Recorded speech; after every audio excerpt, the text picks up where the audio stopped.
Let's start chapter number 12, central banking. In every country there is only one central bank. देखो इसको ऐसे याद रखो. There is a father, okay? Father है ये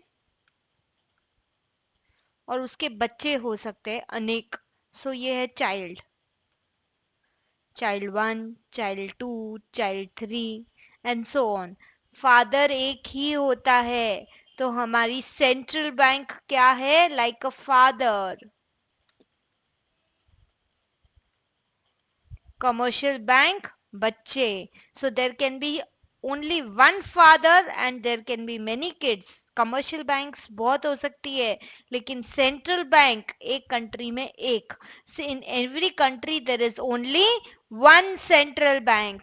In India, Reserve Bank of India is the central bank. India में RBI, Reserve Bank of India is the central bank.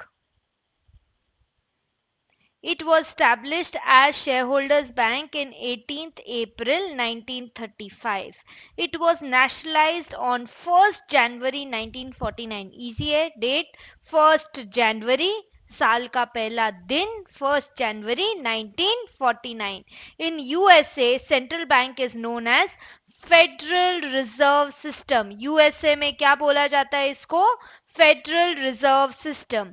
In UK, central bank is called as Bank of England. UK में Bank of England कहा जाता है.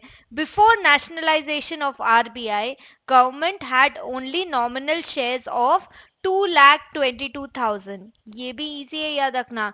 222 and 000 इतने के ही shares थे before nationalisation of RBI. Government के पास only nominal shares 222 000 के ही थे. Central bank does not deals with general public. General public के साथ डील नहीं करती. जनरल पब्लिक के साथ कौन डील करता है? Commercial banks. सेंट्रल बैंक फिर किसके साथ डील करती है?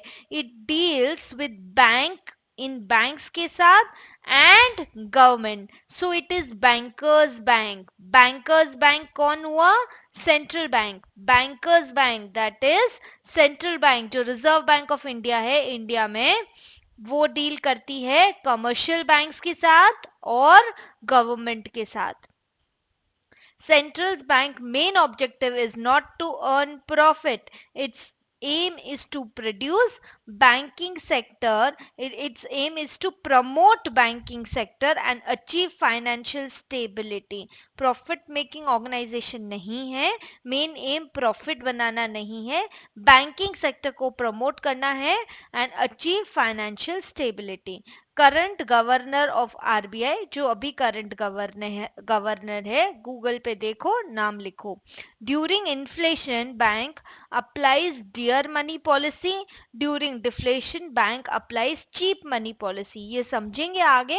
अभी के लिए ध्यान रखो कि दो पॉलिसीज होती है, dear money policy and cheap money policy. Inflation के टाइम क्या लगाएंगे? Dear money policy. डिफ्लेशन के टाइम क्या लगाएंगे?